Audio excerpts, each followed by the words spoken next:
بین ہی یہ لفظ میں فتاوی رضویہ سے دکھا سکتا ہوں. جب اعلی حضرت کو انگریز کا ایجنٹ کہا جا رہا تھا،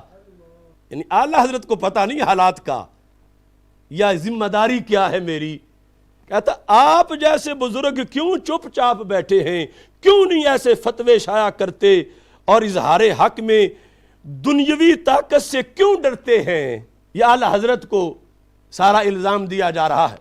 اعلی حضرت رحمۃ اللہ علیہ نے جب جواب لکھا اس مسئلے میں، وہ آج ہمارے جو نوخیز علماء ہیں اور عوام اور کارکنان ہوش والے جو باہوش کارکنان ہیں، بے ہوش نہیں،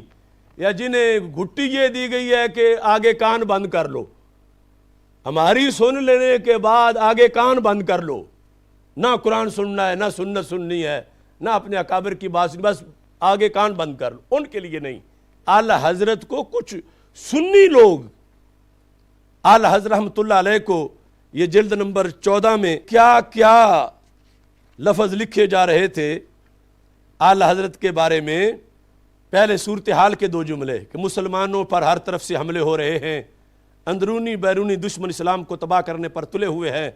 اور مسلمانوں کے مقامات مقدسہ کفار کی مدد سے باغیوں نے چھین لیے ہیں مکہ مدینہ، اور کفار جزیرۃ العرب جدہ وادن وغیرہ میں اپنے قدم جمائے بیٹھے ہیں، خلافت ریزہ ریزہ ہو گئی ہے. یہ لکھتے لکھتے لکھتے آگے لا الہ الا اللہ محمد الرسول اللہ صلی اللہ علیہ وسلم کہنے والے اپنے گھروں اور زرخیز علاقوں سے زبردستی نکالے جا رہے ہیں، مسجدوں پر زبردستی قبضہ کیا جا رہا ہے. یہ لکھ کے آگے وہ بندہ لاہور کا ہی تھا،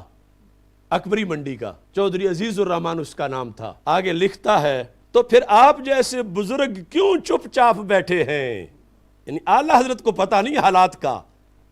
یا ذمہ داری کیا ہے میری، کہتا آپ جیسے بزرگ کیوں چپ چاپ بیٹھے ہیں، کیوں نہیں ایسے فتوے شائع کرتے اور اظہار حق میں دنیاوی طاقت سے کیوں ڈرتے ہیں. اظہار حق میں دنیاوی طاقت سے کیوں ڈرتے ہیں، یہ اعلی حضرت کو سارا الزام دیا جا رہا ہے. یہ ایک جدا موضوع ہے. یہاں پر اعلی حضرت رحمۃ اللہ علیہ نے جب جواب لکھا اس مسئلے میں، تو آپ نے اس جواب کے اندر فتاوی عالمگیری سے ایک حوالہ لکھا، اور وہ آج ہمارے جو نوخیز علماء ہیں اور عوام اور کارکنان ہوش والے جو باہوش کارکنان ہیں، بے ہوش نہیں، یا جنہیں گھٹی یہ دی گئی ہے کہ آگے کان بند کر لو، ہماری سن لینے کے بعد آگے کان بند کر لو،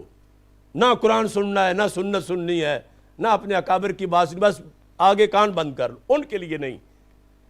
اعلی حضرت لکھتے ہیں فَإِنَّ كُلَّ أَمْرٍ بِمَعْرُوفٍ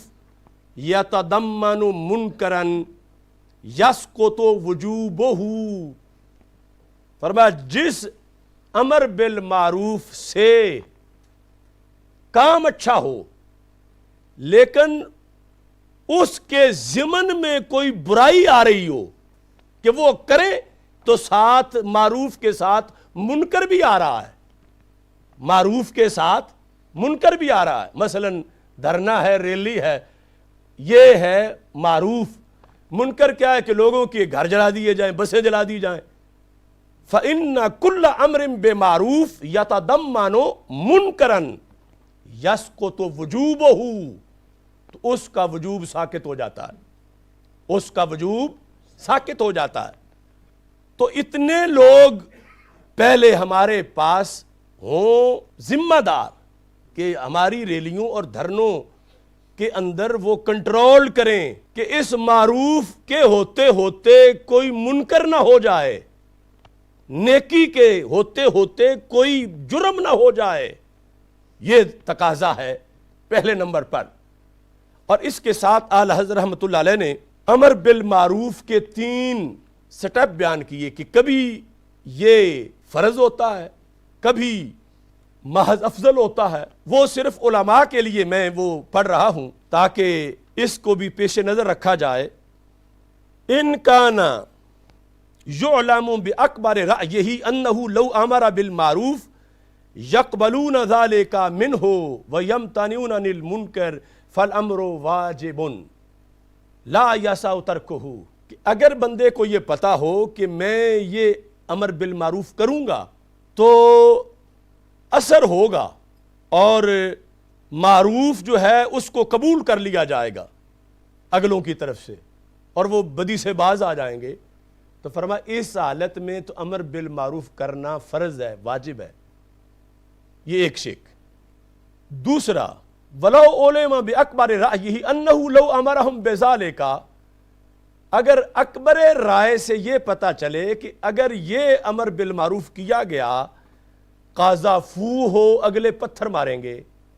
وَشَتَمُوهُ ہو اور اس کو گالیاں بھی دیں گے، فائدہ نہیں ہوگا، گالیاں آئیں گی، پتھر آئیں گے، کہتے ہیں فَتَرْكُهُ أَفْضَلُ، اب اس امر بالمعروف کو ترک کر دینا افضل ہے۔ وَلَوْ عُلِمَ أَنَّهُمْ لَا يَقْبَلُونَ مِنْهُ، کہ قبول بھی نہیں کریں گے، وَلَا يَخَافُ مِنْهُ ضَرْبًا وَلَا شَتْمًا، اور یہ بھی نہیں کہ ماریں اور آگے سے گالیاں دیں، فَهُوَ بِالْخِيَارِ، اب اس کو اختیار ہے کہ چاہے تو امر بالمعروف کرے چاہے تو نہ کرے، لیکن ساتھ فرمایا وَالْأَمْرُ أَفْضَلُ، اگر کرے تو افضل ہے۔ یعنی 3 کیٹیگریز بیان کی امر بالمعروف کے لحاظ سے اعلی حضرت رحمۃ اللہ علیہ نے۔ تو اللہ کا فضل ہے، ہم تو اس کے لحاظ سے، یعنی امر بالمعروف جو ہے وہ تو ہے صرف زبان سے، زبان کے لحاظ سے،